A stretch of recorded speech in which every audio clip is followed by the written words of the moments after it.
Hey guys, माहौल जबरदस्त शानदार CA final amendments applicable for May 2023 exams और CS और CMA के लिए जून 2023 exams. We are going to cover all the amendments in this lecture. सरकार दिल थाम के बैठेगा, मस्त होके बैठेगा। अच्छा, ये लेक्चर जब शुरू हुआ होगा, स्टार्टिंग स्लाइड्स में आपको कुछ स्माइलिंग फेसेस मिले होंगे। We have to get positive energies and motivation from them, और उसी एनर्जी के साथ मैं आपको पढ़ाने वाला हूं और उसी एनर्जी के साथ हम सबको पढ़ना है, क्योंकि ये रैंकर के आपने फोटोज देखे होंगे, 80+ स्कोर करने वालों के फोटो देखे होंगे, उनसे जो हमको मोटिवेशन लेके आगे बढ़ना है, वो ताकत के साथ ही हम आगे बढ़ेंगे और उस ताकत के साथ ही आपको पढ़ना होगा।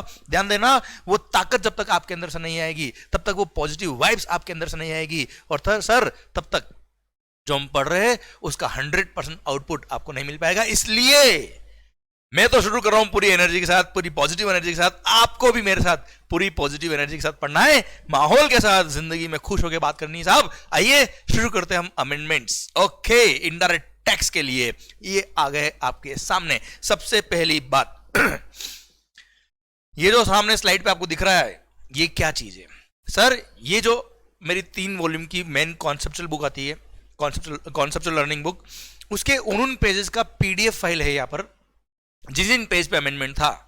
हाँ, हो सकता है किसी पेज पर एक ही लाइन में अमेंडमेंट हो या एक ही वर्ड में अमेंडमेंट हो, तो भी मैंने पूरा पेज स्कैन किया है, सो दैट आपके पास अगर मान लो कोई अपनी ओल्ड बुक हो या कोई भी बुक अगर आपके पास है, तो आप उस टॉपिक के अंदर इस अमेंडमेंट को इंसर्ट कर पाए इजीली। ओके सरकार,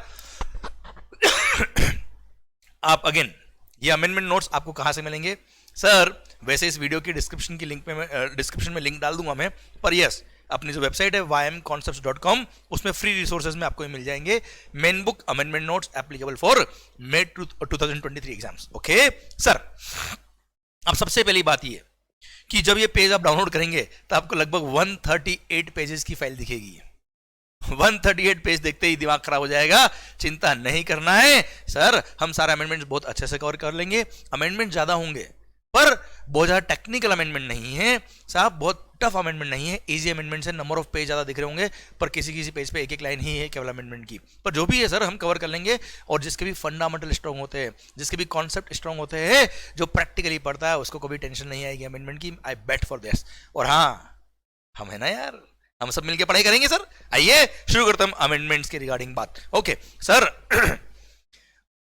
सबसे पहली बात, सबसे पहला जो क्लेरिफिकेशन आया, सर्कुलर इश्यू हुआ सर, आपको और हमको पता है sir. Schedule 3 of the CGST act में हमने पढ़ा है कि services supplied by an employee to his employer in the course of his employment in the capacity of his employment is neither supply of goods not supply of services. तो जो भी employer salary पे कर रहा है employee को, that is not chargeable to GST। अब आपने देखा होगा कई बार sir, along with the salary employers also give some perquisites, some perks to the employees. तो क्वेश्चन ये आया, डाउट ये आया इंडस्ट्री के अंदर कि क्या एम्प्लॉयर एम्प्लॉय को जो परक्विजिट्स दे रहे हैं as per their contractual agreement which they had to give due to their agreement between employer and employee, तो क्या उस परक्विजिट्स की वैल्यू पे भी GST लगेगा? तो सर डिपार्टमेंट ने क्लेरिफाई किया, सर्कुलर देके बोल दिया, अरे दिमाग खराब नहीं करना भाई, those perquisites are part of salary only. And sir schedule 3 में लिखा है ना, services provided by an employee for his employer in the course of his employment. Sir, और in the course of employment की वजह से तो उसको परक्विजिट मिल रहा है, so that will also form part of salary only. And sir उस पर कोई GST नहीं लगेगा। ये सर्कुलर नंबर 1 खत्म, या अमेंडमेंट खत्म। आप मुझे बताओ टफ है क्या भाई? नहीं। ओके सो रिलैक्स, डरने का नहीं सर। वो आपने सुना होगा डायलॉग, बुलाती है मगर जाने का नहीं। मैं बोलता हूं लोग डराते हैं पर डरने का नहीं सर। आइए सबसे पहला सर्कुलर। अच्छा, ये सर्कुलर नंबर दे रखा है, आपको याद करने की जरूरत नहीं है सर। इश्यू देखिए, whether various perquisites provided by the employer to its employees in the terms of contractual agreement entered into between the employer and the employee are liable for GST। Answer is no, इस पे कोई GST नहीं लगेगा। उसका reason दे रखा है क्योंकि employ ने जो काम किया है वो इन द कोर्स ऑफ एम्प्लॉयमेंट किया है, that is neither supply of goods not supply of services. और उस काम की वजह से ही in return for that activity done by employee for his employer in the course of employment, employer ने उसको perquisites दिए हैं as per contractual agreement only. Sir, in terms of contractual agreement entered into between employer and employee, sir consideration पे हुआ है which is not chargeable to GST at all. And sir उसके examples आप देख लीजिए. Examples of perquisites are company car, fuel reimbursement, interest free loan, medical facilities, sir credit cards, rent free accommodation, etc. So these are all examples of perquisites which employer give to the employee in the course of his employment. और sir इस पे कोई GST नहीं लगेगा. आइए same way एक और circular issue हुआ साहब. मैं समझाता हूं. पहले हेडिंग पर बोली clarification regarding applicability of GST on sale of land after levelling, laying down of drainage lines etcetera. Sir मान लो मैंने आपसे कोई लैंड परचेज करी, 1 CR में लैंड परचेज करी. अब वो जो लैंड थी उस पर मैंने क्या किया, थोड़ा सा दिमाग लगाया, थोड़ा सा वर्किंग किया, और वर्किंग करके मैंने उस लैंड को सुंदर बना दिया. सुंदर कैसे बना दिया साहब? आपने जो लैंड मेरे को बेची थी उस पर कई सारे पुराने ड्राई सूखे हुए पेड़ पड़े हुए थे, खड्डे थे, पत्थर पड़े हुए थे, प्रॉपर लेवलिंग नहीं था. मैंने क्या किया साहब, जैसे भी मशीन वाले को हायर किया एंड उसको लेवलिंग कराया मस्त एकदम. जितना भी कचरा था सब साफ कर दिया. अब लैंड को आप उसी रोड से खड़े होकर देखेंगे तो एकदम सुंदर लैंड, एकदम प्रॉपर लैंड दिख रही है. उस पर ड्रेनेज लाइंस डलवा दी मैंने प्रॉपर उसका लेवलिंग करा दिया, कचरा वचरा हटवा दिया, पत्थर वत्थर सब हटवा दिए, एकदम प्रॉपर लैंड. देखते ही लगती है यार क्या शानदार लैंड है ये वाली. तो सर अब वो लैंड मैंने XYZ पर्सन को बेच दी फॉर ₹2 करोड़. अब मैंने 2 करोड़ में क्या बेचा बेटा, आप खुद बताओ ना. लेवलिंग कराने के बाद बेचा है, ड्रेनेज कराने के बाद बेचा है, ब्यूटिफिकेशन के बाद बेचा है, पर बेचा क्या है? लैंड ही तो बेची है, बिल्डिंग बना के नहीं बेची बेटा, लैंड बेची है. तो सर अल्टीमेटली सुंदर लैंड बेची मैंने कुल मिला के सर. और sale of land is neither supply of goods not supply of service. उस पर कोई जीएसटी नहीं लगेगा. सिंपल सा सर्कुलर था सर. देखिए ध्यान से, as per serial number 5 of the schedule 3 of the CGST act, sale of land is neither supply of goods not supply of services. Therefore, sale of land does not attract GST. Okay, sir. Land may be sold either as it is or after some development, such as leveling, laying down of drainage lines, water lines, electricity lines, etc. और ये सब काम कराने के बाद मैंने land को बेचा है. Though it is clarified that sale of such developed land is also sale of land only and is covered by schedule number 5 of the schedule 3 of the CGST act and not chargeable to GST at all. हाँ, इस पे कोई GST नहीं लगेगा. पर sir वो land को develop कराने के लिए वो जेसीबी वाले पर्सन, वो जेसीबी वाले भैया को मैंने सर कुछ चार्जेस पे किए थे. वो क्या कर रहे हैं, वो मेरी लैंड पे आके सर लैंड का लेवलिंग कर रहे हैं. कोई कॉन्ट्रैक्टर अपॉइंट किया जिसने इलेक्ट्रिसिटी सर लाइन्स डाली है, किसने ड्रेनेज लाइन्स डाली है साहब. तो उन्होंने जो मेरे को बिल लिखा होगा अपनी सर्विसेज का, ड्रेनेज लाइन्स लगाने का, लेवलिंग करने का, सर सुंदरता बढ़ाने का, तो उन्होंने अपने सर्विस चार्ज मान लो किसने 1 लाख रुपए लिखा, किसने 10,000 लिखा, तो 2000 providing services to me and 2000 supply of service, उस पर जीएसटी लगेगा. हाँ, ये सब काम कराने के बाद मैंने जब लैंड बेची 2 करोड़ में, उस 2 करोड़ पे कोई जीएसटी नहीं साहब.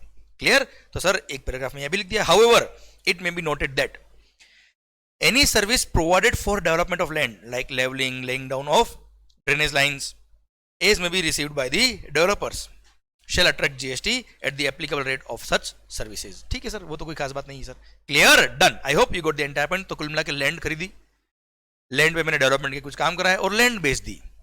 तो डेवलपमेंट का काम जिसने मेरे डेवलपमेंट करने की सर्विसेज जिसने मेरे को दी होगी, उसने सर्विस का बिल लिखा होगा, उस पर जीएसटी लग जाएगा. फिर डेवलप्ड लैंड मैंने जब किसी को बेची होगी, that is sale of land only, और सेल ऑफ लैंड पे जीएसटी लगता नहीं साहब. क्लियर? डन. अच्छा, ये 2 सर्कुलर खत्म सर. अच्छा, एक और आपको ये जो अमेंडमेंट मिलेगा, नेक्स्ट अमेंडमेंट हुआ नहीं सर, हमने ऑलरेडी पढ़ रखा है. Section number 7 subsection 2 close number B कि गवर्नमेंट के पास पावर है कि वो चाहे तो कुछ सर्विसेज को नोटिफाई कर सकते हैं, कुछ ट्रांजेक्शन को नोटिफाई करके बोल देंगे neither supply of goods not supply of services, अगर वो एज अ पब्लिक अथॉरिटी काम कर रही है गवर्नमेंट. तो सर इसमें कोई अमेंडमेंट नहीं है, कोई नया पॉइंट ऐड नहीं हुआ है. सर दारू का लाइसेंस, अरे लिकर सर्व करने का लाइसेंस जो होता है ना साहब, वो स्टेट गवर्नमेंट देती है, उसके लिए लाइसेंस फी लेते हैं लोग, एप्लीकेशन फी लेते हैं लोग, आपको पता है. एंड उसको यहाँ पे नोटिफाई करके गवर्नमेंट ने बोला था that is neither supply of goods not supply of services. Clear? अच्छा, वो नोटिफिकेशन आया था 30 सितंबर 2019 से. क्लियर? तो झगड़ा ये आया कि जीएसटी तो आ गया था 1 जुलाई 2017 से. तो क्या 1 जुलाई 2017 से 29 सितंबर 2019 तक ये स्टेट गवर्नमेंट ने जो एप्लीकेशन फी ली होगी, लाइसेंस फी ली होगी दारू सर्व करने के लिए, क्या उस पर जीएसटी लग जाएगा? ये झगड़ा हुआ क्योंकि ये नोटिफिकेशन तो गवर्नमेंट ने 30 सितंबर को दिया साहब, इसलिए गवर्नमेंट ने क्या किया, ये फाइनेंस एक्ट 2022 के थ्रू अमेंडमेंट करके बोल दिया कि भाई साहब ये जो एग्जामिशन हमने दे रखा है, this is applicable retrospectively with effect from 1 July 2017 only. Clear? मतलब ऐसा अमेंडमेंट कुछ नहीं हुआ है, प्रैक्टिकल लाइफ में इंडस्ट्री में झगड़ा हुआ था कि ये गवर्नमेंट ने जो एग्जामिशन दिया दारू की लिकर सर्व करने की जो लाइसेंस होती है, उस लाइसेंस फी पे जीएसटी एग्जिम्ट कब से होगा? तो 1 जुलाई 17 से होगा। क्लियर? तो आपने ऑलरेडी पढ़ा हुआ कि एग्जिम्ट है, अभी भी एग्जिम्ट है, कोई अमेंडमेंट नहीं है, बस इसका एप्लीकेबिलिटी रेट्रोस्पेक्टिव कर दिया 1 जुलाई 17 से as far as exams are concern. ठीक है, आपके लिए पहले भी एग्जिम्ट था, अभी भी एग्जिम्ट है सर। क्लियर? कोई खास बात नहीं है। आइए सरकार अगले पॉइंट की तरफ बढ़ते हैं। अच्छा, time of supply, value of supply, इसमें कोई अमेंडमेंट नहीं है। हम आगे कहां? Chapter number 5 input tax credit, ITC, इसमें कुछ अमेंडमेंट्स है, अच्छे अमेंडमेंट्स है, हम पढ़ रहे हैं सर, अभी बहुत मेजर नहीं है, टेंशन लेने का नहीं, वो टेंशन होगी तो हम दूर कर देंगे ना सर। सर अच्छा, ये मैंने आपको दे रखा है सेक्शन नंबर 16 का बैरेक्ट पार्ट, ये बैरेक्ट चल रहा है साहब अभी। ओके, ये अमेंडमेंट्स का यहाँ पे जिन जिन पॉइंट्स पे, जिस पेज पे, जिस जगह पे अमेंडमेंट था वो मैंने मार्क कर रखा है। अच्छा, आगे डिस्क्रिप्टिव पॉइंट मिल रहे हैं एनालिटिकल पॉइंट में, वहां हम एक एक पॉइंट को डिस्कस करेंगे। ये तो डायरेक्ट चल रहा है, सिंस यहाँ पे भी अमेंडमेंट करा मैंने, ऑब्वियसली मैंने तो क्या किया, सरकार ने किया, और आगे एनालिटिकल पॉइंट आएंगे वहां भी अमेंडमेंट है, तो हम डायरेक्ट एनालिटिकल पॉइंट में ही कवर करने वाले इन पॉइंट्स को। ठीक है सर, आइए, ये सारे पॉइंट, ये सब डायरेक्ट चल रहा है बेटा। रूल नंबर 37 का डायरेक्ट है ये। Clear sir? रूल नंबर 36 का डायरेक्ट है, हम आगे पढ़ रहे हैं सर इससे। आया सर, आइए, सबसे पहली बात, मतलब आप देखेंगे ना सर, इनपुट टैक्स क्रेडिट में सरकार का एक आपको ये समझ में आएगा कि सर आईटीसी बहुत सेफ होके खेलना है। गवर्नमेंट चाहती है कि कोई भी रेसिपिएंट आईटीसी ले रहा है तो उसका टैक्स हम तक पहुंच जाना चाहिए, तो आईटीसी दो वरना मत दो। ये थीम के साथ सरकार आगे बढ़ रही है, उस थॉट के साथ आगे सरकार ने अमेंडमेंट भी किए, देखिए ध्यान से। सबसे पहली बात सर, हम ऑलरेडी लास्ट टाइम पढ़ चुके थे सेक्शन नंबर 16 सबसेक्शन 2 में क्लोज नंबर AA इंसर्ट किया था कि सर सप्लायर ने अपना GSTR 1 सबमिट कर दिया होना चाहिए, या इनवॉइस फर्निशिंग फैसिलिटी यूज करके इनवॉइसेस फर्निश कर दिए होने चाहिए, एंड वो क्रेडिट, वो ट्रांजेक्शन हमारे GSTR 2B में रिफ्लेक्ट करना चाहिए, तो ही क्रेडिट मिलेगा, अदरवाइज क्रेडिट नहीं मिलेगा। क्लियर? रूल नंबर 36 और रूल नंबर 4 में भी अमेंडमेंट किया था। पहले जो 5% प्रोविजनल क्रेडिट मिलता था वो गवर्नमेंट ने हटा दिया था सर, ये पिछली बार ही कर दिया था सर, और अभी आपको प्रोविजनल बेस पे कोई क्रेडिट नहीं मिलेगा। GSTR 2B में, GSTR 2B में अगर आपके वो क्रेडिट रिफ्लेक्ट करी होगी तो ही क्रेडिट मिलेगा। तो सर वहां पे बस ये कुछ वर्ड्स मिसिंग थे, तो वो गवर्नमेंट ने लिख दिए, अमेंडमेंट कुछ भी नहीं हुआ। क्लियर? सर पहले क्या लिखा था सर? पहले लिखा था the details of such invoice or debit notes have been communicated to the registered person in form number GSTR 2B। तो गवर्नमेंट बोला कि डिटेल्स ऑफ इनवॉइस या डेबिट नोट नहीं, details of input tax credit in respect of such invoice और debit note should be communicated. मान लो invoice तो reflect हो रहा है और उसमें टैक्स अमाउंट प्रॉपर रिफ्लेक्ट नहीं हो रहा है, सही रिफ्लेक्ट नहीं हो रहा, तो समझे मेरी बात? प्लस आगे एक और पॉइंट पढ़ने वाले हम, क्लोज में BA ऐड हुआ है सर, उसमें एक रेस्ट्रिक्टेड क्रेडिट वाला पॉइंट डाल दिया, इसलिए यहाँ पे input tax credit word add किया।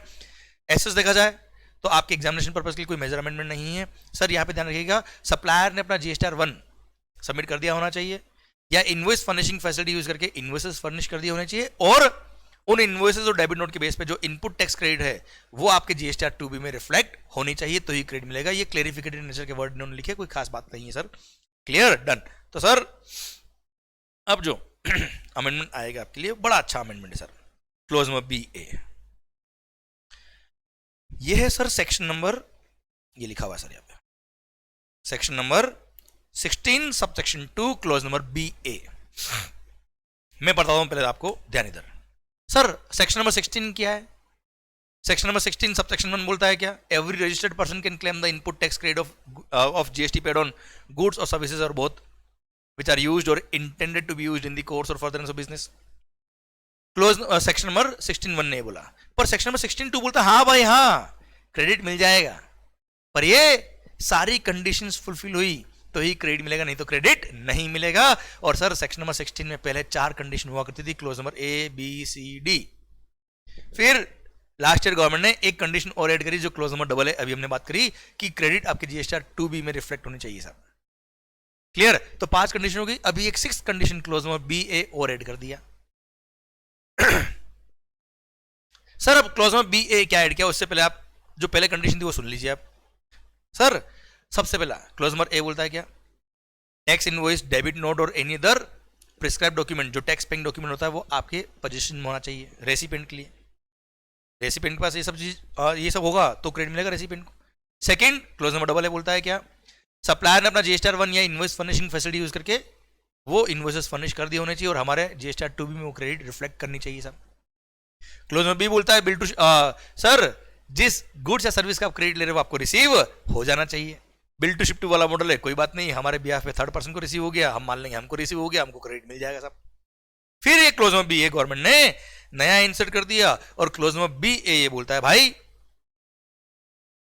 क्लोज नंबर बी ए क्या बोलता है साहब, सुनना ध्यान से। अच्छा उससे पहले सीओडी में क्या था, क्लोज नंबर सी बोलता था क्या, सर गवर्नमेंट को टैक्स पे हो जाना चाहिए, और डी बोलता है क्या साहब, रेसिपिएंट ने रिटर्न फाइल कर दिया होना चाहिए। क्लियर, ठीक मालिक। सर अभी क्लोज नंबर बी ए नया ऐड हुआ और क्लोज नंबर बी ए क्या है, 2 मिनट समझना साहब। सर जैसे ही जीएसटी रिटर्न के अंदर अभी इन्होंने क्या किया है, सप्लायर अपना जीएसटीआर 1 सबमिट करेगा या इनवॉइस फर्निशिंग फैसिलिटी यूज करके इनवॉइस फर्निश करेगा, हमारे जीएसटीआर 2B में वो क्रेडिट रिफ्लेक्ट करेगी। अब जीएसटीआर 2B में एक अलग से टेबल इन्होंने इंसर्ट कर दिया है रेस्ट्रिक्टेड क्रेडिट नाम से या इनएलिजिबल क्रेडिट के नाम से इनएलिजिबल इनपुट टैक्स क्रेडिट। अब साहब सप्लायर ने अपना जीएसटीआर 1 सबमिट कर दिया या इनवॉइस फर्निशिंग फैसिलिटी यूज करके इनवॉइस फर्निश कर दिया, अब वो क्रेडिट अगर हमारे जीएसटीआर 2A में जीएसटीआर 2B में आ रही है, पर जीएसटीआर 2B में क्रेडिट तो आ गई पर वो इनएलिजिबल क्रेडिट या रेस्ट्रिक्टेड क्रेडिट के कॉलम में उस टेबल में अगर आ गई तो you are not eligible to claim that credit. ये क्लोज नंबर बी ए ऐड किया और क्लोज नंबर बी ए क्या कहता है साहब, अभी सुनना पूरा खत्म नहीं हुआ, रुका अभी। Restricted ITC can not be availed. अब आप कहेंगे साहब ये रेस्ट्रिक्टेड आईटीसी क्या है, ये इनएलिजिबल आईटीसी क्या है, क्या वो section number 17 subsection 5 block credit वाला ITC? Answer is no. Sir block credit for example car हो सकता है यशवंत मंगल के लिए ब्लॉक क्रेडिट में आती है, पर नवनीत मोटर्स के लिए हो सकता है कार ब्लॉक क्रेडिट में नहीं आती है ना। तो सर वो उस ब्लॉक क्रेडिट की बात नहीं कर रहा है, सेक्शन नंबर 17(5) की बात नहीं कर रहा। Ineligible credit, sir restricted credit के कॉलम में टेबल में कौन कौन सी क्रेडिट आएगी, एक एग्जांपल देता हूं मैं आपको। सर आपको पता है फॉर अ फाइनेंशियल ईयर, मान लो कोई सितंबर 2022 में किसने इनवॉइस इश्यू किया, क्लियर, उसके बेस पे हम क्रेडिट ले रहे हैं। अच्छा सितंबर का क्रेडिट हम कब तक ले सकते हैं सर, सितंबर 22 में इनवॉइस इश्यू हुआ है साहब, तो उस सितंबर में जब इनवॉइस आया उसके बाद उस फाइनेंशियल में तो कभी भी ले सकते हो, उसके बाद भी सर सेक्शन नंबर 16 सबसेक्शन 4 का टाइम लिमिट दे देगा सर। अच्छा सेक्शन नंबर 16 सबसेक्शन 4 के टाइम लिमिट में भी अमेंडमेंट हुआ, हम आगे बढ़ेंगे। सर पहले था ना सितंबर मंथ की रिटर्न फाइल करने की ड्यू डेट या actual filing of annual return whichever is earlier, वहां पे सितंबर मंथ वाला हटा के पॉइंट लिख दिया 30 नवंबर या actual filing of annual return whichever is earlier, ऐसा पॉइंट आगे आएगा, बात करेंगे। तो सेक्शन नंबर 16 सबसेक्शन 4 की टाइम लिमिट तक आप क्रेडिट क्लेम कर सकते हो, उसके बाद क्रेडिट क्लेम नहीं कर पाओगे। अब सर सॉरी देखा जोश, सर सुनना बात को ध्यान से, 1 moment.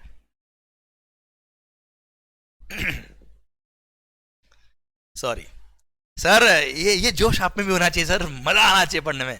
Sir section number 16 subsection 4 का टाइम लिमिट हम आगे पढ़ेंगे, पर अभी के लिए यहां मैं पॉइंट को लिंक कर रहा हूं कि सप्लायर ने अपना जीएसटीआर 1 फर्निश ही नहीं किया साहब, सितंबर 2022 मंथ का जीएसटीआर 1 सबमिट नहीं किया, या सबमिट कर भी दिया तो उसने अपना इनवॉइस फर्निश नहीं किया। कुल मिला के हमारे जीएसटीआर 2B में वो क्रेडिट नहीं आ रही है। और साहब 30 नवंबर अगले साल का 30 नवंबर 23 और actual filing of annual return whichever is earlier date निकल गई। अब मान लो दिसंबर 23 में वो सप्लायर ने जीएसटीआर 1 सबमिट किया या वो इनवॉइस को करेक्ट करके, सर अब जाके वो हमारे जीएसटीआर 2B में रिफ्लेक्ट हो रहा है। कब हो रहा है साहब, दिसंबर 23 में। सर अब वो हमारे जीएसटीआर 2B में क्रेडिट आ तो गई है, but that is now ineligible credit. इस तरह की क्रेडिट्स यहां पर जीएसटीआर 2B के अंदर गवर्नमेंट ने ऑटोमेटिक सिस्टम कर दिया कि कोई इस तरह का इनएलिजिबल क्रेडिट नहीं ले ले, तो सिस्टम ऑटोमेटिक इस तरह से कैच कर लेगा उस इनवॉइस की डेट को लेकर कि ये क्रेडिट्स इनएलिजिबल है और उसको इस टेबल के अंदर इंसर्ट कर देगा। और अगर उस टेबल के अंदर ये क्रेडिट आ रही है तो सर एक्ट का अथॉरिटी दे दिया, सेक्शन नंबर 16 सबसेक्शन 2 क्लोज में बी ए इंसर्ट करके कानून का अथॉरिटी दे दिया, एक्ट का अथॉरिटी दे दिया सर, और बोल दिया क्या, अगर कोई क्रेडिट टाइमली नहीं आ रही है सर, अगर कोई क्रेडिट उस रेस्ट्रिक्टेड आईटीसी के कॉलम में आ रही तो उसका क्रेडिट अलाउ नहीं होगा। सर आपने देखा होगा सर सेक्शन नंबर 16 सबसेक्शन 4 को कुछ लोगों ने प्रैक्टिकली हाई कोर्ट वगैरह में चैलेंज कर रखा है। गवर्नमेंट ने यहाँ पर स्पेसिफिकली सेक्शन इंसर्ट करके बोल दिया कि नहीं सब इन एलिजिबल क्रेडिट की कॉलम में या टेबल में अगर कोई क्रेडिट आ गई तो उसका क्रेडिट नहीं देंगे हम आपको, you are not eligible at all. Clear. Second example एक और देता हूं मैं आपको। मान लो सप्लायर है दिल्ली के अंदर, रेसिपिएंट है महाराष्ट्र के अंदर, और प्लेस ऑफ सप्लाई भी है दिल्ली। जैसे दिल्ली के होटल में आपने स्टे किया साहब, अब आपको पता है होटल अकोमोडेशन के केस में जहां होटल लोकेटेड होता है वही प्लेस ऑफ सप्लाई होता है। अब सप्लायर दिल्ली, जो होटल है वो वाला खुद, प्लेस ऑफ सप्लाई भी दिल्ली, महाराष्ट्र मुंबई का कोई पर्सन वहां होटल में रुकने गया था, अब रेसिपिएंट भले ही मुंबई का हो सर, वो अपने बिल पर सप्लायर सीजीएसटी और एसजीएसटी लगाएगा, दिल्ली वाला एसजीएसटी साहब, जिसका क्रेडिट आपको मुंबई महाराष्ट्र में नहीं अलाउ होता है। क्लियर। तो सप्लायर का location and place of supply दोनों सेम स्टेट है और रेसिपिएंट का स्टेट कुछ और है, तो ऐसे केस में भी रेसिपिएंट एलिजिबल नहीं होता उस आईटीसी को लेने के लिए। बहुत सारे लोग ये क्रेडिट भी ले रहे हैं, गवर्नमेंट ने इसको भी इस रेस्ट्रिक्टेड कॉलम के, रेस्ट्रिक्टेड आईटीसी के कॉलम में टेबल में इंसर्ट करवा दिया। सिस्टम सॉफ्टवेयर इस तरह से उसको इस रेस्ट्रिक्टेड टेबल में डालेगा कि आप आईटीसी ले ही नहीं पाएंगे, और एक्ट की अथॉरिटी देके बोल दिया क्या, restricted ITC can not be availed as per section number 16 subsection 2 close number B A. कुल मिला के पॉइंट खत्म होता है। अब शायद बात समझ में आ गई, मैं वापस से आपको रिपीट कर देता हूं। Sir section number 16 subsection 2 close number double A ये पढ़ा था हमने कि सप्लायर ने अपना जीएसटीआर 1 या इनवॉइस फर्निशिंग फैसिलिटी यूज करके invoice, debit note etcetera furnish कर दिए होने चाहिए, एंड वो क्रेडिट रेसिपिएंट के जीएसटीआर 2B में रिफ्लेक्ट होने चाहिए। पर इस क्लोज में बी ए के थ्रू लिख दिया कि जीएसटीआर 2B में क्रेडिट रिफ्लेक्ट हो रही है, आप क्रेडिट ले सकते हो, पर अगर वो रेस्ट्रिक्टेड आईटीसी या इन एलिजिबल आईटीसी के कॉलम में अगर आ रही है तो उसका आप क्रेडिट नहीं ले पाएंगे। Done sir. माहौल अच्छा, क्लोज नंबर सी ऑलरेडी बात कर चुके, कोई अमेंडमेंट नहीं है सर कि GST is actually paid to the government. अरे है ना भाई, क्लियर। पर अब सुनना अगला अमेंडमेंट बेटा, क्लोज नंबर सी था GST is actually paid to the government. Okay साहब, अब अगले पॉइंट पे आ गए हम सर। अच्छा, जो मैंने एग्जांपल दिए वो एग्जांपल भी मैंने यहां लिखे हुए हैं अपनी मेन बुक के अंदर, चिंता बिल्कुल ना करें, ये अमेंडमेंट नोट सब कुछ कवर करेगा आपके लिए। सर नेक्स्ट आता है section number 16 subsection 2 close number C. Next condition, GST is actually paid to the government. ये पहले भी था, अभी भी है, कोई चेंज नहीं है, पर हाँ इससे रिलेटेड, इससे लिंक होता है सेक्शन नंबर 41। मैं यहां बताता हूं, इसमें एक अमेंडमेंट छोटा सा किया है गवर्नमेंट ने, ऐसा कोई बहुत बड़ा मेजर इफेक्ट नहीं है आपके एग्जामिनेशन पर्पस के लिए, पर सुनिए ध्यान से, पॉइंट अच्छा है। सर क्लोज नंबर सी बोलता है GST is actually paid to the government. Okay, अब प्रैक्टिकली सोच के देखना, सप्लायर ने अपना जीएसटीआर 1 सबमिट कर दिया, सप्लायर ने अपना जीएसटीआर 1 सबमिट कर दिया, हमारे क्रेडिट जीएसटीआर 2B में आ रही है। अच्छा, टैक्स इनवॉइस आ गया, क्रेडिट 2B में आ गई, गुड्स या सर्विस रिसीव हो गया, इन एलिजिबल क्रेडिट के कॉलम में वो क्रेडिट नहीं आ रहा है। क्लियर। सर रेसिपिएंट अपना रिटर्न फाइल करके क्रेडिट भी ले रहा है सब, पर आप मुझे बताओ, क्या जैसे ही क्रेडिट आपकी जीएसटीआर 2B में आ गई, आर यू श्योर कि उस सप्लायर ने जिसने जीएसटीआर 1 सबमिट किया है उसने अपना 3B फाइल कर दिया होगा और उसने अपना टैक्स गवर्नमेंट को पे कर दिया होगा? Are you sure? Answer is no sir. इसलिए क्लोज नंबर सी आया था और बोला था क्या, GST should be actually paid to the government. अब जीएसटीआर 2B में क्रेडिट आ रही, डजंट मीन दैट सप्लायर ने टैक्स पे कर ही दिया होगा। अगर सप्लायर ने टैक्स पे नहीं किया होगा तो हमको क्रेडिट नहीं मिलेगी। पर अब यार ये कैसे पता पड़ेगा सप्लायर ने टैक्स पे किया कि नहीं किया? हमारे 2B में आ रहा, हम तो क्रेडिट ले लेंगे सर। तो इसलिए यहां लिखा था क्या, सर आप रेसिपिएंट जो है वो आईटीसी ले सकता है। The recipient can take ITC of eligible input tax on self assessment basis in his return as per provisions of section number 41। Section number 41 के प्रोविजंस के हिसाब से एक बार वो क्रेडिट ले सकता है। क्लियर। सेक्शन नंबर 41 की लैंग्वेज चेंज कर दी। अब सेक्शन नंबर 41 में पहले क्या लिखा था कि रेसिपिएंट एक बार क्रेडिट ले सकता है ऑन प्रोविजनल बेसिस, और अगर बाद में कभी ये पता पड़ा कि सप्लायर ने टैक्स पे नहीं किया था गवर्नमेंट को, तो उसको क्रेडिट रिवर्स करना पड़ेगा अलोंग विथ इंटरेस्ट। ये पहले लिखा था सर, अब इसको मॉडिफाई कर दिया। सेक्शन नंबर 41 को फाइनेंस एक्ट 2022 ने अमेंड किया और बोल दिया क्या, ये प्रोविजनल बेस पे जो क्रेडिट ले रहा है रेसिपिएंट, उस प्रोविजनल वर्ड को डिलीट कर दिया, ये प्रोविजनल बेसिस वाला क्रेडिट का सिस्टम ही उड़ा दिया। और गवर्नमेंट ने क्या बोल दिया कि सर सप्लायर ने अपना जीएसटीआर 1 सबमिट किया, हमारे 2B में क्रेडिट आ रही है, और आप सेल्फ असेसमेंट बेस पे वो क्रेडिट ले सकते हो, और वो जो क्रेडिट आपने लिया वो फाइनल क्रेडिट है, वो प्रोविजनल क्रेडिट नहीं है, that is final credit only, उसको प्रोविजनल क्रेडिट नहीं बोलेंगे। हां, अब अगर बाद में सप्लायर ने गवर्नमेंट को टैक्स पे नहीं किया, अगर बाद में कभी डिटरमाइन हुआ, डिपार्टमेंट चेक करना है, वेरिफिकेशन करना आया, ऑडिट किया, स्क्रूटनी किया, तो पता पड़ा कि सप्लायर ने टैक्स पे नहीं किया था, तो ऐसे केस में उस रेसिपिएंट को बोल दिया, भाई साहब हमने उस टाइम आपको क्रेडिट दिया था, आपके सेल्फ असेसमेंट बेस पे आपने जीएसटी 3B के अंदर क्रेडिट लिया, मानते हैं, पर साथ में हमने ये भी लिखा था सब सेक्शन 2 कि अगर वो सप्लायर बाद में गवर्नमेंट को टैक्स पे नहीं करता है, तो जो आपने आईटीसी लिया था वो आपको आपके आउटपुट टैक्स लायबिलिटी में ऐड करना पड़ेगा, वो भी अलोंग विथ इंटरेस्ट। अगर वो आईटीसी, देखो इंटरेस्ट की बात आएगी बाद में, 2 मिनट छोड़ो उसको आप, मतलब कुल मिला के अगर सप्लायर ने बाद में टैक्स पे नहीं किया तो उसको आपको रिवर्स करना पड़ेगा with interest. And sir in case अगर वो सप्लायर जिसने टैक्स पे नहीं किया था वो अगर फ्यूचर में कभी टैक्स पे कर देता है गवर्नमेंट को, then recipient can reavail the input tax credit of ITC which he had reversed. Clear? Done. ये होता है सेक्शन नंबर 41 खत्म। मतलब फर्क कितना आया साहब कि जो भी क्रेडिट आप ले रहे हो सेल्फ असेसमेंट बेस पे, उसको प्रोविजनल क्रेडिट नहीं बोलेंगे, उसको फाइनल क्रेडिट बोलेंगे सर। देखिए language, the recipient can take ITC of eligible input tax credit on self-assessment basis in his return and such amount shall be credited to his electronic credit ledger। यहां कहीं नहीं लिखा कि वो provisional base पे होगा, provisional word हटा दिया sir. However, if the tax payable on any such supplies of goods or service in respect of which ITC has been availed is not paid by the supplier, supplier ने अगर बाद में tax पे नहीं किया, then such ITC shall be reversed by the recipient along with applicable interest। अच्छा ध्यान देना बेटा, इंटरेस्ट का सेक्शन में पढ़ेंगे आगे, सेक्शन 50 उसमें अमेंडमेंट हुआ है, हम बात करेंगे आगे जाके। अच्छा अमेंडमेंट है सर, प्रैक्टिकल लाइफ में भी काम का है और एग्जामिनेशन के लिए भी इंपॉर्टेंट रहेगा, आगे बात करेंगे। सर कभी भी इंटरेस्ट की बात आएगी आईटीसी रिवर्सल को लेके, तो ध्यान रखना अगर आपने आईटीसी अवेल कर लिया पर उसको अगर यूज नहीं किया तो interest is not liable to be paid by you, क्योंकि interest is just time value of money.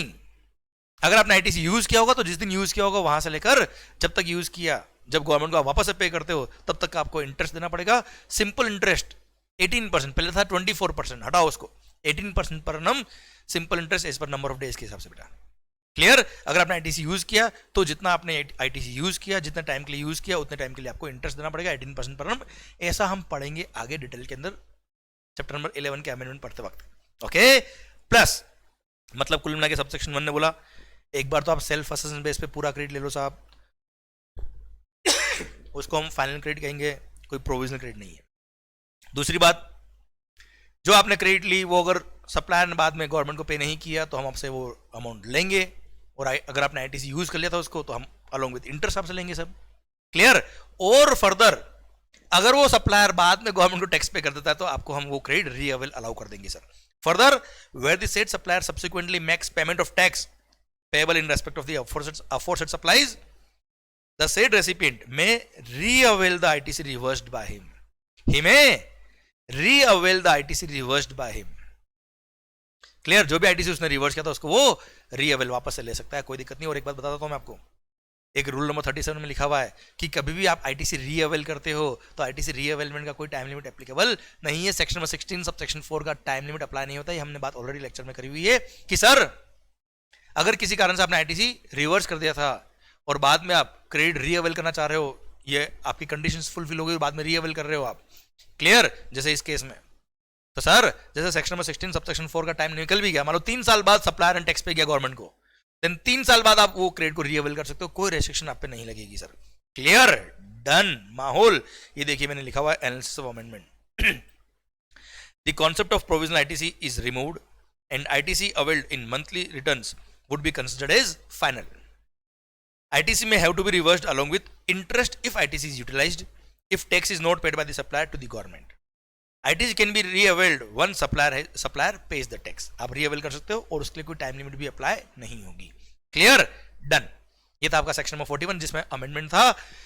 और सर अब प्रोविजनल क्रेडिट वर्ड ही हटा दिया कुल मिला के पूरे जीएसटी में से। There is no concept of provisional credit at all. जो आपने क्रेडिट ली है जीएसटी 2B में आ रही है वो फाइनल क्रेडिट है सर आपके लिए। बाद में सप्लायर ने टैक्स पे नहीं किया तो वो रिवर्स कर देना विद इंटरेस्ट, वो चलेगा, पर जो आपने क्रेडिट ली वो फाइनल क्रेडिट मानी जाएगी, प्रोविजनल क्रेडिट नहीं होगी।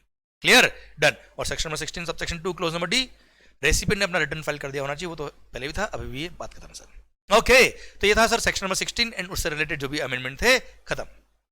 पर सर अभी कुछ पॉइंट बाकी है आगे। आइए, अच्छा ये भी इलस्ट्रेशन 4 जो मैंने बुक में दे रखा था आपको, यहाँ पर ये कंडीशन क्लोज नंबर बी ए, ये था क्वेश्चन, वो explain the conditions necessary for obtaining ITC, तो उसमें ये कंडीशन नंबर बी ए ऐड किया, तो ये भी मैंने आपको ए करके लिख दिया। ए मतलब एप्पल नहीं भाई, सी ए फाइनल हो। A for amendment, yes sir, मुस्कुराते हुए सरकार। आओ बच्चों, section number 16 subsection 2 second proviso, याद करिए, याद करो दिन जब हमने बात करी थी कि if the recipient fails to make payment to the supplier within 180 days from the date of issue of invoice, if the recipient fails to make payment to the supplier within 180 days from the date of issue of invoice, तो ऐसे case में उस recipient को वो credit reverse करनी पड़ेगी along with interest, और बाद में जब वो रेसिपिएंट सप्लायर को पे कर देगा एट द टाइम सर वो रेसिपिएंट कैन री अवेल द क्रेडिट। हाँ है ना भाई, क्लियर। और री अवेलमेंट के लिए अगेन सेक्शन नंबर 16 सबसेक्शन 4 का टाइम लिमिट अप्लाई नहीं होता है, ये बात हमने करी थी। अच्छा यहां पे क्या था बेटा, अमेंडमेंट हुआ एक, पर सर यहां पे मेजर जो चेंज हुआ था इसमें क्या जीएसटी 2 का रेफरेंस दे रखा था। देखिए ये जीएसटी 2 का रेफरेंस दे रखा, अब जीएसटी 2 तो प्रैक्टिकली बात कर जब से जीएसटी आया तब से फाइल ही नहीं हो रहा सर, तो इस बार क्या किया, जहां जहां पे भी जीएसटी 2 का रेफरेंस था वो सब डिलीट किया गवर्नमेंट ने। तो हमने जो पढ़ा हुआ है ना सर वैसे भी वो उस अकॉर्डिंग ही पढ़ा हुआ कि जीएसटी 2 था ही नहीं सर, तो ऐसा कोई अमेंडमेंट नहीं हुआ। हाँ यहाँ पे एक इंटरेस्ट की कैलकुलेशन को लेकर छोटा सा चेंज हुआ, वो मैं तुम्हें बताता हूं साहब। यहां पे क्या चेंज हुआ साहब, ये सेक्शन में कोई अमेंडमेंट नहीं है, छोटा सा जो चेंज था वो बता रहा हूं मैं आपको बेटा, रूल नंबर 37 क्लियर, उसमें अमेंडमेंट था, उसके इफेक्ट की वजह से बता रहा हूं मैं आपको। यहाँ पे इंटरेस्ट कैलकुलेशन में चेंज आएगा सर, थोड़ा सा क्वेश्चन भी दे रखा मैंने आपको, इधर ध्यान। If the recipient fails to make payment to the supplier within 180 days from the date of issue of invoice, ध्यान देना बेटा, as per terms of contract recipient was supposed to make payment to the supplier, पर अगर उसने fail किया in making payment to the supplier within 180 days from the date of issue of invoice, देन ऐसे case में जितना payment वो fail हुआ है पे करने में, जैसे 1 करोड़ का बिल था, 18% tax, 18 lakh was the tax, 1 crore 18 lakh was the total value, 1 crore 18 lakh, उसमें से उसने मान लो सर 1 करोड़ 18 लाख में से मान लो उसने केवल 50 लाख पे किया, रिमेनिंग पे नहीं किया, या मैं तो कह रहा हूं पूरा ही पे नहीं किया।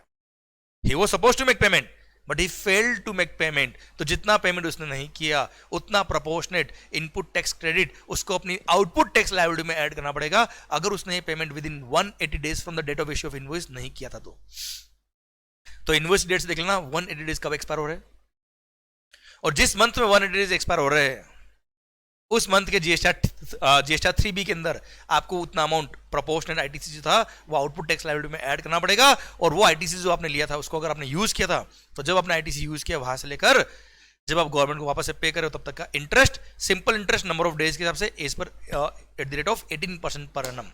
क्लियर। तो सर ये चेंज था और कोई चेंज नहीं था देखा जाए तो सर इसमें जीएसटी 2 का रेफरेंस हटाया, जीएसटी 3B का रेफरेंस लिख दिया इसके अंदर सर। क्लियर, बाकी कोई चेंज नहीं है। क्लियर। और इंटरेस्ट का सिंस अमेंडमेंट हुआ है सब तरफ ही कि interest will be payable at the rate of 18% per annum from the date of utilising the ITC till the date of date when it is paid to the government after adding it to the output tax liability. हाँ है ना बच्चों। Clear. तो यही point जो हमने आगे already बात कर ली, ये इंटरेस्ट का यूनिवर्सल सब तरफ हो गया है change in entire GST for ITC. Okay बच्चों, डन। ये था आपका क्या second provision to section number 16 subsection 2 read with rule number 37, ये हमने बात कर ली सर।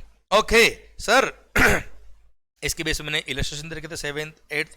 क्लियर, उसमें कोई चेंज नहीं है, पर हाँ सिंस इंटरेस्ट की कैलकुलेशन थोड़ा सा चेंज होगा इसलिए ये इलस्ट्रेशन 9 जो पहले भी था बुक के अंदर अभी भी है, इसके आगे ए लिखा है, ए मीन्स अमेंडमेंट, क्योंकि इसके आंसर में कैलकुलेशन चेंज होगी इंटरेस्ट को लेकर सर। देख लो सर, हम पढ़ लेते हैं क्वेश्चन को। अंकुश limited, a registered supplier of auto parts, supplied auto parts valued at rupees 2,83,200 inclusive of GST at the rate of 18%. to Amar Limited on 6th of October for which tax invoice was also issued on the same date. इसके लिए tax invoice भी same date आपने issue कर दिया था. The inputs were also received by the Amar Limited on 6th October itself. Amar Limited availed the credit and utilized it on 20th November while paying liability for the month of October. ठीक है साहब. क्या किया साहब? 6 अक्टूबर को कुछ inputs purchase किए, उसी दिन का इनवॉइस था, उसी दिन रिसीव भी हो गए और उसने क्रेडिट भी अवेल कर लिया. क्लियर. और क्रेडिट को यूज किया 20 नवंबर को. अरे भाई अक्टूबर मंथ में क्रेडिट लिया होगा, अक्टूबर मंथ की लायबिलिटी जब उसने पे करी होगी तब नवंबर में 20 नवंबर को रिटर्न फाइल किया होगा 3B और 20 नवंबर को उसने आईटीसी यूज कर लिया सब. Amar limited fails to make payment towards such supply to Ankush limited. Fail हो गया सब पे करने में. Is Amar Limited eligible to avail input tax credit on such supply? Discuss the ITC implication if Amar Limited makes full and final payment to Ankush Limited on Valentine's Day, 14th of Feb. सरकार माहौल. Sir हम CA student से तो क्या हमारे लिए Valentine day नहीं आता? क्या आता है सर. प्यार मोहब्बत दिल इश्क सब होता है, हम भी तो इंसान है और होना भी चाहिए सर, कोई दिक्कत नहीं है. बस सर आपका टारगेट, आपकी जो पढ़ाई अभी है वो डिस्टर्ब नहीं होनी चाहिए sir. And you should use your love as source of motivation for you. Clear sir. आइए आइए आइए, भटकना नहीं सर, आ जाइए इधर. सरकार मेरा पॉइंट आपसे ये है. पहली बात तो ये 180 डेज काउंट करना है सर. क्या 180 डेज में पे किया? क्या सर इसने पे कब किया है? 14 फेब 2024 को. बिल था कब का? 6 अक्टूबर 2022 का. सर 6 अक्टूबर 22 का बिल और पे किया 14 फेब 24 को. सब 180 दिन में पे नहीं किया, क्रेडिट रिवर्स करना पड़ेगा विद इंटरेस्ट. सर पहली बात 180 दिन कब एक्सपायर हो रहे तो सर हम कैलकुलेट कर लेते sir. Date of issue of invoice से काउंट करना है सर. 6 अक्टूबर को इनवॉइस इश्यू हुआ है ना सर. ये रहा इनवॉइस वाज इश्यूड ऑन 6 अक्टूबर. 6 अक्टूबर से दिन नंबर ऑफ डेज में कैसे काउंट करता हूं सर? अक्टूबर का 6 को काउंट मत करो सर. रिमेनिंग डेज कितने हैं? 25 डेज. अक्टूबर के 31 डेज होते हैं ना सर. अक्टूबर, नवंबर, दिसंबर, जनवरी, फरवरी 23 आएगा ना सर, तो 20 डेज आएंगे सर. अच्छा एक रफ आइडिया के लिए 180 कैलकुलेट करना है सर, तो लगभग मोटामोटी 6 मंथ होंगे सर. तो 1 2 3 4 5 फिर मार्च. अभी देखो साहब नंबर ऑफ डेज कितने हुए कैलकुलेट करिए सर कैलकुलेटर से. अच्छा मेरे पास ऑलरेडी इधर यहाँ पे है, देखिए सर. यहाँ पर 4 अप्रैल को 1 डेज एक्सपायर होंगे सर इसके, प्लस 4 डेज कर देना सर इसमें. क्लियर. तो 180 कौन सा रहा? 4 अप्रैल को. तो 4 अप्रैल को 180 दिन एक्सपायर हो रहे हैं 4 अप्रैल 2023. तब तक रेसिपी ने सप्लायर को पे नहीं किया इस पर terms of contract he was required to pay. अब ऐसे केस में क्या होगा साहब? उसने जो आईटीसी लिया था, अच्छा इसमें बिल्कुल भी पे नहीं किया तो पूरा आईटीसी मतलब 283 200 में हम अगर कैलकुलेट करेंगे तो सर रिवर्स कैलकुलेशन से 18% टैक्स का अमाउंट आ रहा है 43,200. तो पूरा का पूरा 43,200 हमको लायबिलिटी में ऐड करना पड़ेगा विद इंटरेस्ट. अब इंटरेस्ट कैलकुलेशन में अमेंडमेंट था सर, वही बात कर रहे हैं हम सर. अब आपने आईटीसी यूटिलाइज कब किया साहब? क्वेश्चन इन्फॉर्मेशन दे रखा है 20 नवंबर को सर. अब 20 नवंबर से इंटरेस्ट चालू होगा साहब. 20 नवंबर को यूज किया तो फर्स्ट डे खत्म होगा कब? 21 नवंबर. अब 21 नवंबर से अच्छा हम ये अज्यूम कर, अब क्वेश्चन में कुछ इंफॉर्मेशन नहीं दी तो हम ये अज्यूम करेंगे कि 4 अप्रैल 2023 को सर 180 दिन एक्सपायर हो रहा है. मतलब अप्रैल महीने की जो लायबिलिटी होगी उस अप्रैल महीने की लायबिलिटी में इसमें 43,200 इसने ऐड किया होगा और अप्रैल मंथ की लायबिलिटी के साथ में इसने इस अमाउंट को पे कर दिया होगा. अच्छा फर्दर अप्रैल महीने का लायबिलिटी इसने कब पे किया ये भी नहीं दे रखा है क्वेश्चन में, तो हम ये अज्यूम करें. तो केवल एग्जाम्पल है ना, एग्जाम में क्वेश्चन बनेंगे तो प्रॉपर सारी इन्फॉर्मेशन होती है. तो हम ये अज्यूम करेंगे कि अप्रैल महीने की लायबिलिटी उसने अगले महीने की 20 तारीख इज द ड्यू डेट, तो 20 को ही पे किया होगा. तो 20 मई 23 को इसने लायबिलिटी पे कर दी होगी. अब साहब इसने आईटीसी यूज किया था कब? 20 नवंबर को. अब 21 नवंबर से 20 मई तक नंबर ऑफ डेज कैलकुलेट करिए सर. हमें अज्यूम करें कि 20 मई को इसने पे कर दिया होगा. तो sir number of days count करने के लिए अगेन सिस्टम क्या होता है? नवंबर महीना 20 नवंबर को आपने आईटीसी यूज किया तो 21 नवंबर से काउंट होगा सर. अब 21 नवंबर से रिमेनिंग नंबर ऑफ डेज नवंबर महीने में 10 बचे सर. 10 नवंबर, दिसंबर, जनवरी, फरवरी, मार्च, अप्रैल और 20 मई. देखिए सर ये ऐड करेंगे, ये लिखा सर यहाँ पे भी मैंने 10, 31, 31, 28, 31, 30 एंड 20, ये ऐड करेंगे तो आएगा 181 days. Now interest rate is 18% पर annum. ध्यान रखना सेक्शन नंबर 50 में अमेंडमेंट हुआ है साहब. Sir 43,200 multiply by 18%, 181 divide by 365 days, ये आएगा 3856. This is the amount of interest which is liable to be paid by him along with this 43,200. पर आगे क्वेश्चन एक इंफॉर्मेशन और दी कि 14 फेब वैलेंटाइन डे के दिन झगड़ा खत्म हुआ, पर सर एक है अमर एक है अंकुश. सर ज्यादा मत सोचना आगे. अब 14 फेब को उसने पे किया, पीछा छुड़ाया सर. तो क्या होगा साहब? कुछ नहीं. 14 फेब 2024 को irrespective of time limit given in section number 16 subsection 4 ये पूरा 43,200 का वो आईटीसी ले सकता है. क्लियर? कोई दिक्कत नहीं. पर ये इंटरेस्ट जो पे हो चुका उसका कुछ ना हो पाएगा. Clear? Done. I hope picture समझ में आई. अच्छा, प्रोविजन का जो कॉन्सेप्ट आपने पहले पढ़ा हुआ था उसमें कोई चेंज नहीं है. इंटरेस्ट कैलकुलेशन थोड़ा सा चेंजेस हुआ है. और जीएसटी 2 का रेफरेंस हटाया इन्होंने, जीएसटी 3B का रेफरेंस डाला. सर ऐसा सच कोई मेजर चेंज नहीं था. इंटरेस्ट कैलकुलेशन चेंज था. आई थिंक समझ में आया बेटा आपको. आइए बच्चों, अब आ रहे हैं हम कहां पर? Section number 16 subsection 4, the time limit to claim the credit. Time limit to claim the credit. Sir section number 16 subsection 4 में ये पढ़ा हुआ है कि the maximum time limit within which ITC can be availed. देखो ITC use करने का कोई टाइम नहीं है. वंस क्रेडिट इज अवेल्ड, आप एलिजिबल हो, क्रेडिट को लीजिए और उसको अगर यूज नहीं कर पा रहे आप, you can carry it forward for an number of years. पर sir there is a time limit to avail the credit. Availment का टाइम लिमिट दे रखा है सेक्शन नंबर 16 सबसेक्शन 4 ने, और वो टाइम लिमिट बढ़ा दिया सर गवर्नमेंट ने. पहले था क्या? सितंबर मंथ का रिटर्न फाइल करने का ड्यू डेट या actual filing of annual return which ever is earlier. अब उसको कर दिया 30 नवंबर. सितंबर का फंडा हटाया. 30 नवंबर या actual filing of annual return which ever is earlier. किसी भी इनवॉइस या डेबिट नोट के बेस पे अगर आपको क्रेडिट लेना है तो जिस फाइनेंशियल ईयर में वो इनवॉइस इश्यू हुआ था या जिस फाइनेंशियल में वो डेबिट नोट इश्यू हुआ था, उसके इश्यू होने के बाद उस फाइनेंशियल में आप क्रेडिट ले सकते हो. उसके बाद भी कब तक? नेक्स्ट फाइनेंशियल ईयर का 30 नवंबर या actual filing of annual return which ever is earlier तक आप क्रेडिट ले पाएंगे. अच्छा, एनुअल रिटर्न फाइल करना पड़ता है 31 दिसंबर तक, पर उसका ड्यू डेट से मतलब नहीं है. Actual filing of annual return से मतलब है actual filing of annual return और 30 नवंबर विच एवर इज अर्लियर तक आप क्रेडिट ले सकते हो किसी भी इनवॉइस या डेबिट नोट के बेस पे. उसके बाद क्रेडिट ना ले पाएंगे. क्लियर? डन. अच्छा बच्चों, पॉइंट खत्म होता है. अब सर एक मैं आपको एग्जांपल देता हूं सर. पता है ये जो 30 नवंबर है ना सर, मेरा इंटरप्रिटेशन क्या कहता है साहब? आपने 30 नवंबर को क्रेडिट ले लिया, ये गवर्नमेंट को पता पड़ेगा या कैसे पता पड़ेगा या कैसे रिपोर्टिंग होगी उस क्रेडिट की? मान लो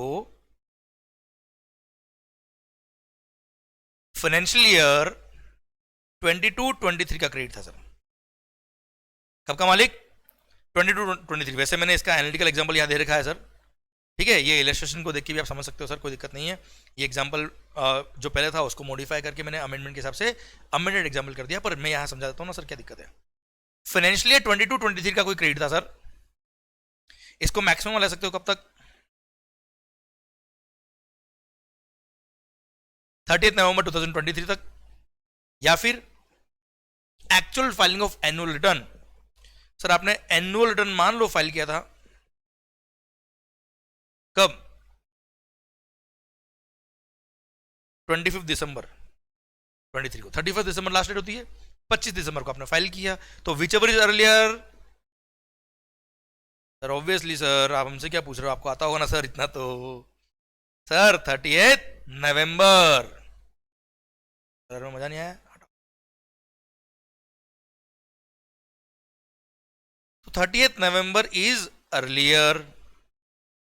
तो 30 नवंबर 2023 तक आप क्रेडिट ले सकते हो सर. अब सर अब थोड़ा सा प्रैक्टिकल होकर बात कर रहा हूं. ये तो हो गया क्वेश्चन का आंसर.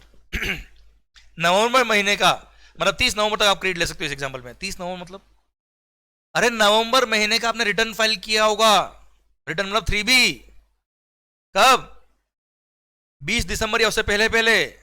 तो जब आपने रिटर्न फाइल किया होगा नवंबर महीने का, उसमें लिखा होगा, जैसे मान लो 17 दिसंबर को आपने रिटर्न फाइल किया, तो 17 दिसंबर को आपने वो क्रेडिट उसमें रिपोर्ट करी होगी गवर्नमेंट को कि हमने नवंबर महीने में क्रेडिट लिए. आपने 17 दिसंबर को जब रिटर्न फाइल किया तब क्रेडिट नहीं लिए. That is a return which is filed on 17 December, but that is return as on 30 नवंबर।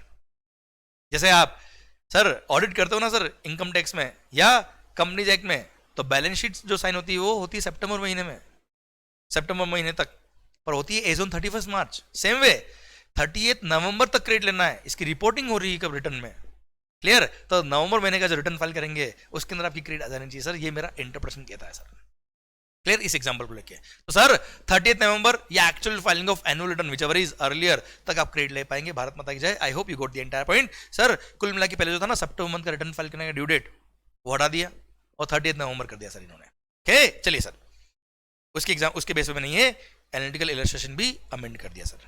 आओ बच्चों अच्छा, यही 30 नवंबर वाला जो अमेंडमेंट था, ये जो मैंने इलस्ट्रेशन दे रखा अपनी बुक के अंदर, उसके आंसर में भी इसका इफेक्ट था, तो मैंने वो आंसर भी चेंज किया और उसका भी पेज मैंने स्कैन करके आपको दिया, सो दैट आप अपनी बुक के अंदर हर जगह अमेंडमेंट कर पाए प्रॉपर्ली, सो दैट आपका कोई अमेंडमेंट मिस नहीं हो जाए। पता पड़ा आपने कंटेंट में तो अमेंडमेंट कर दिया, क्वेश्चन में अमेंडमेंट नहीं किया सर, क्वेश्चन जब सोल्व कर रहे हो तब कंफ्यूज हो गए, ऐसा नहीं होना चाहिए। तो मैंने उन सब का भी ध्यान रखा है और आंसर जहाँ जहाँ चेंज हुए वो भी मैंने आपको दिए sir.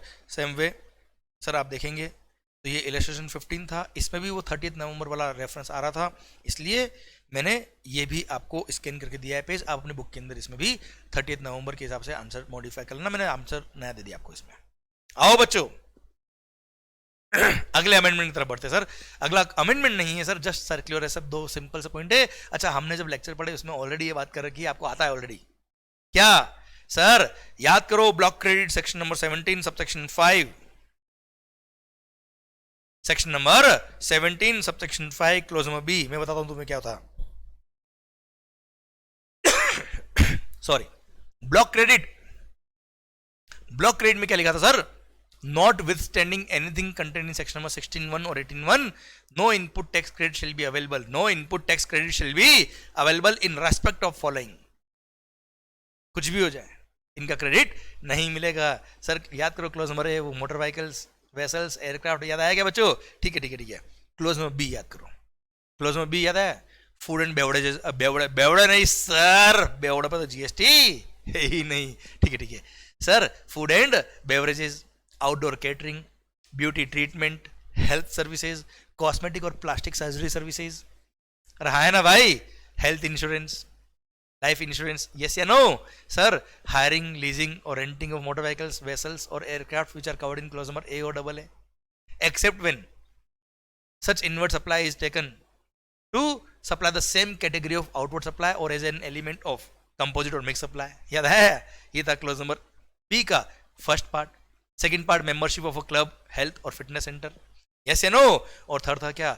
Travel benefits extended to employees on vacation such as home or leave travel concession। ये section number 17 subsection 5 clause number B में 1 2 3 था। क्लियर? ये तो आपने भी पढ़ा था, मैंने भी पढ़ा था, इसमें कोई अमेंडमेंट ना था ना है। ओके मालिक, अब पॉइंट आता है कि सर इनका एक एक्सेप्शन दे रखा है। Section number 17 subsection 5 clause number B के एंड में एक एक्सेप्शन था कि इनका क्रेडिट मिल जाएगा, food and beverages, outdoor catering वगैरह सबका क्रेडिट मिल जाएगा सर।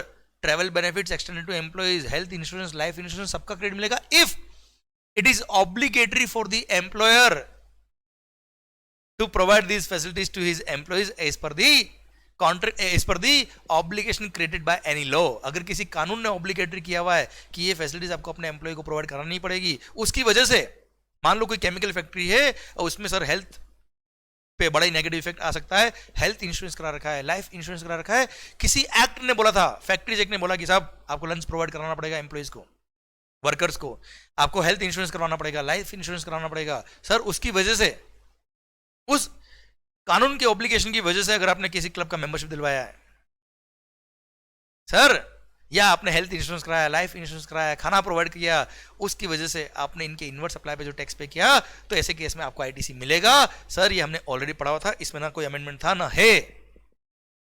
अब सर्कुलर ने क्लेरिफाई किया कि ये जो एक्सेप्शन था ना सर, ये एक्सेप्शन सिंस इस क्लोज नंबर 3 के बाद लिखा हुआ था यहां पर बेयर एक्ट में भी, तो कंफ्यूजन क्या था कि ये एक्सेप्शन केवल क्या इसी पॉइंट के लिए है या एंटायर क्लोज नंबर बी के 1 2 एंड 3 तीनों के लिए? तो सर हमने ऑलरेडी पढ़ा हुआ है कि भाई साहब this exception is for entire clause number B. Sir मतलब ये एक्सेप्शन जो है वो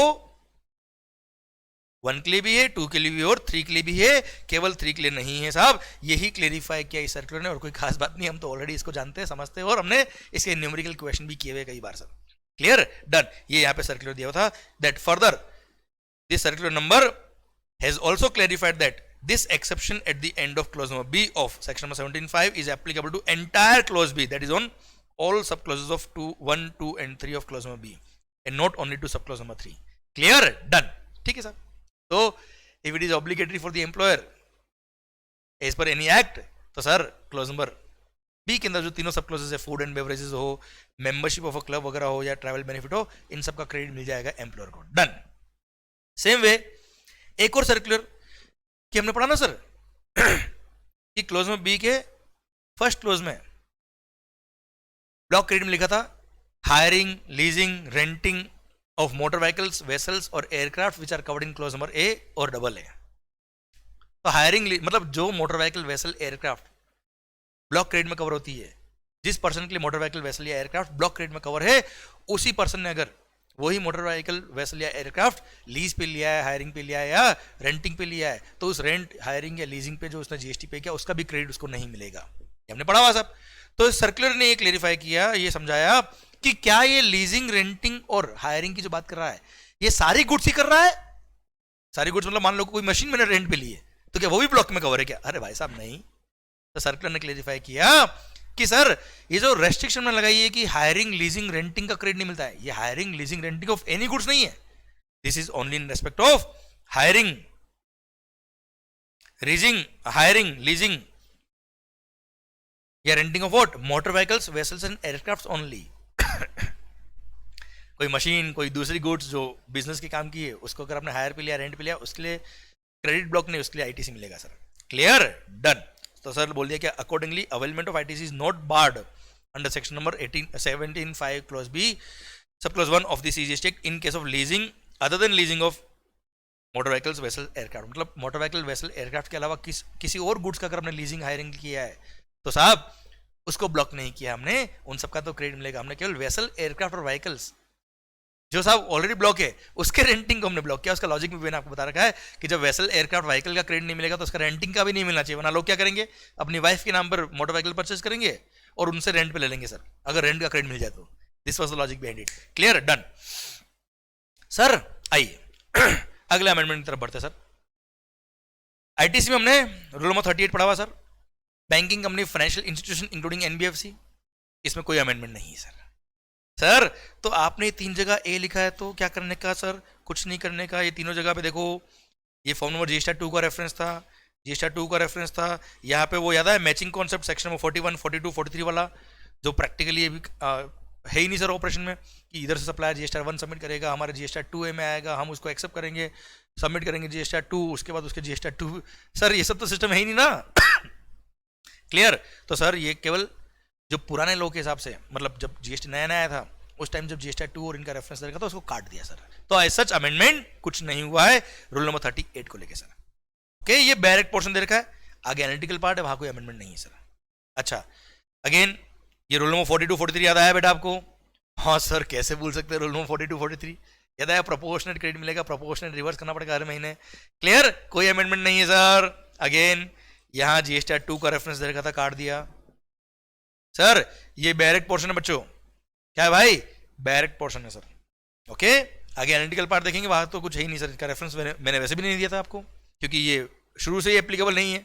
तो आगे एनालिटिकल पार्ट में इनका रेफरेंस मैंने दे भी नहीं रखा है। तो सर ये तो डायरेक्ट पार्ट है जिसके अंदर ये हटाया है पॉइंट, तो हमने भी बता दिया आपको ये हटे सर। ये देखिए रूल नंबर 43 में भी जीएसटी 2 का रेफरेंस था, जीएसटी 2 का रेफरेंस था, वो हटाया सर। तो आप नंबर ऑफ पेजेस बहुत सारे जो अमेंडमेंट दिख रहे हैं उसको देख के डरने का नहीं।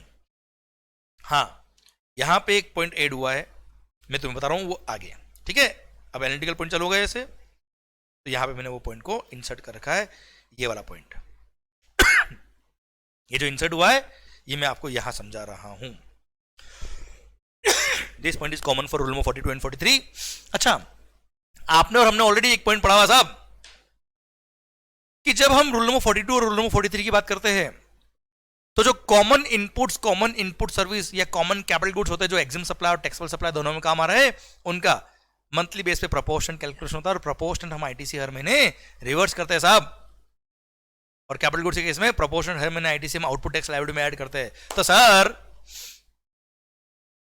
एग्जाम सप्लाई याद है, ई upon F into common credit, exempt supply divide by total exam turnover divide by total turnover into common C2 याद है, कॉमन क्रेडिट C2 नहीं C2, वैसे C2 वगैरह याद नहीं करेंगे चलेगा, मेन बात ध्यान दीजिए, exempt supply divide by exam turnover divide by total turnover into common credit बेटा।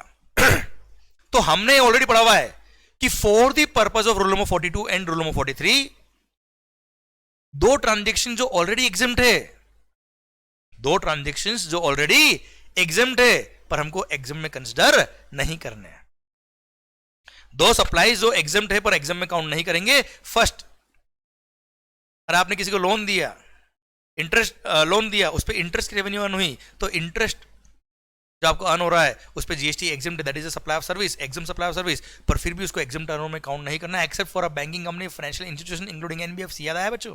सेकंड, अगर आप एक शिपिंग कंपनी हो, transport of goods by vessel करते हो from customs station of clearance in India to a place outside India, sir अगर आप goods बाहर ले जा रहे हो आउट ऑफ इंडिया, तो शिपिंग कंपनी को बोल दिया कि चिंता नहीं करने का, तुमने जो फ्रेट चार्ज किया है, सिंस आप उस एक्सपोर्टर से फ्रेट चार्ज कर रहे हो इसलिए उस पर जीएसटी एग्जाम किया है मेगा एग्जामिशन लिस्ट में, पर for the purpose of rule number 42 और रूल नंबर 43 उसको एग्जाम टर्नओवर में इंक्लूड नहीं करना है, वरना सर एग्जाम टर्नओवर में अगर इंक्लूड कर दिया तो सर प्रोपोर्शनैलिटी रिवर्स होगा, प्रोपोर्शनैलिटी रिवर्स होगा तो शिपिंग कंपनी का कॉस्ट बढ़ेगा, कॉस्ट बढ़ेगा तो शिपिंग कंपनी उस एक्सपोर्टर से फ्रेट ज्यादा लेगी, फ्रेट ज्यादा लेगी तो एक्सपोर्टर को का कॉस्टिंग बढ़ेगा। हाँ है ना, ये सब लॉजिकली हमने सारी बातें करी हुई है, पर सर ये 2 पॉइंट पहले थे, अब एक और पॉइंट ऐड हो गया, इन दो में कोई चेंज नहीं था, कोई अमेंडमेंट नहीं है, एक पॉइंट और ऐड हो गया और बोल दिया अगर मैं ड्यूटी क्रेडिट स्क्रिप्ट्स जैसे फॉरेन ट्रेड पॉलिसी में हमने पढ़ा है, रोडटेप, रोशेल, एमईआईएस, एसीएस, इस तरह की ड्यूटी क्रेडिट स्क्रिप्ट अगर मैं बेचता हूं,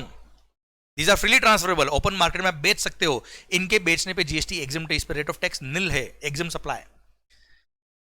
तो सर अगर कोई ड्यूटी क्रेडिट स्क्रिप्ट बेच रहा है तो सिंस ये एग्जाम सप्लाई अंडर जीएसटी, पर फिर भी for the purpose of rule number 42 और रूल नंबर 43 इसको एग्जाम टर्नओवर में इंक्लूड नहीं करना है, वरना बेचारा उस एक्सपोर्टर को जिसके पास ड्यूटी क्रेडिट स्क्रिप्ट होती है उसको प्रोपोर्शनैलिटी से रिवर्स करना पड़ जाएगा।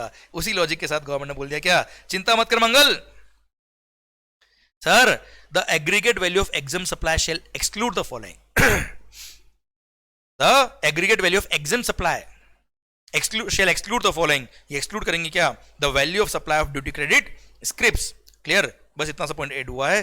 ड्यूटी क्रेडिट स्क्रिप्ट को अगर आप बेच रहे हो तो उसके बेचने पर जीएसटी एग्जाम्ड है, फिर भी उसको एग्जाम टर्नओवर में इंक्लूड नहीं करना है। हाँ, exam turnover divide by total turnover, total turnover में इंक्लूड होगा, एग्जाम टर्नओवर में इंक्लूड नहीं होगा। Example, RoDTEP scheme, Rochelle, MEIS, ACS, duty credit scripts, अगर आपने इनको बेचा है, ये एग्जाम सप्लाई फिर भी एग्जाम टर्नओवर में इंक्लूड नहीं करने का। भारत माता की जय। फर्स्ट पॉइंट था इंटरेस्ट वाला बेटा, सेकंड पॉइंट था शिपिंग कंपनीज के लिए transportation of goods by vessel from custom station of clearance in India to place outside India, और थर्ड हो गया क्या, value supply of duty credit script. ये तीनों एग्जाम्ड है एक्चुअली, पर फिर भी for the purpose of rule number 42 और 43 एग्जाम टर्नओवर में इंक्लूड नहीं करना। डन, ठीक सर फिर ये पॉइंट सेम पॉइंट रिपीट किया है क्योंकि this is for rule number 43 है ना, और रूल नंबर 42 43 के लिए सेम था पॉइंट, मैंने बता दिया। अच्छा, मैंने पेज वापस आपको क्यों दिया, क्योंकि आपकी बुक के अंदर इसको रूल नंबर 42 में भी लिखना होगा, 43 में भी लिखना होगा ना, इसलिए मैंने रिपीट किया सर, बाकी पॉइंट सेम। आइए बच्चों आगे, एक section number 49 how ITC utilise, उसमें जो सेक्शन नंबर 49 में सबसेक्शन 4 है, उसमें गवर्नमेंट को पावर दे दिया कि वो चाहे तो कुछ रेस्ट्रिक्शंस भी इंसर्ट कर सकते हैं, payment of tax, interest, penalty and other amounts. Sir उसमें देखिए द अमाउंट अवेलेबल, ये दो वर्ड एड हुए, एंड रेस्ट्रिक्शंस, ठीक है, तो as far as examinations are concern कोई खास बात नहीं है सर, पढ़ लो लाइन फिर भी। The amount available in electronic credit ledger may be used for making any payment towards output tax under this act और अंडर द आईजीएसटी एक्ट। मतलब इलेक्ट्रॉनिक क्रेडिट लेजर में जो अमाउंट अवेलेबल है that can be used for making payment of liability of output tax under this act और under the IGST act in such manner and subject to such conditions and restrictions and with in such time as में भी prescribe. तो government को power दिया, restrictions भी impose करने का power दे दिया, तो सच ये पावर इंट्रोड्यूस हुआ है थ्रू एक्ट, कोई खास बात नहीं सर, एग्जामिनेशन पर्पस के लिए देखे तो हम। Okay done. इसी के साथ आईटीसी के जो भी अमेंडमेंट थे वो खत्म होते हैं। अब आ गए हम कहां पर, कंपोजिशन स्कीम की तरफ। सर कंपोजिशन स्कीम का छोटा सा अमेंडमेंट मैं बताता हूं सर, कोई खास नहीं है, एक छोटा सा अमेंडमेंट हुआ सर। याद है, अगर आप मैन्युफैक्चरर हो इन फॉलोइंग 8 गुड्स के तो you are not eligible for composition scheme. भले वो सेक्शन नंबर 10 सबसेक्शन 1 और 2 वाली कंपोजिशन स्कीम हो, या सर्विस सप्लायर वाली सबसेक्शन नंबर 2A वाली कंपोजिशन स्कीम हो, अगर आप इन 8 गुड्स के मैन्युफैक्चरर है तो आप कंपोजिशन स्कीम के लिए एलिजिबल नहीं हो। उसमें ये जो पॉइंट था, flash bricks, flash aggregates, flash blocks, इसके अगर मैन्युफैक्चरर हो तो आप कंपोजिशन के लिए एलिजिबल नहीं हो। पहले क्या था बेटा, फ्लैश एग्रीगेट विथ 90% और मोर फ्लैश कंटेंट। अगर आप फ्लैश एग्रीगेट के मैन्युफैक्चरर हो और ऐसे फ्लैश एग्रीगेट्स के मैन्युफैक्चरर हो जिसमें फ्लैश का कंटेंट 90% या उससे ज्यादा है, तो ही आप कंपोजिशन के लिए इन एलिजिबल थे। पर अभी गवर्नमेंट ने विथ 90% और मोर फ्लैश कंटेंट का वर्ड्स हटा दिया। इसका मतलब ये हो गया कि फ्लैश का कंटेंट कितना भी हो, अगर आप फ्लैश एग्रीगेट्स के मैन्युफैक्चरर है तो आप कंपोजिशन के लिए एलिजिबल नहीं हो। बस इतना सा अमेंडमेंट हुआ है, कोई खास बात नहीं है।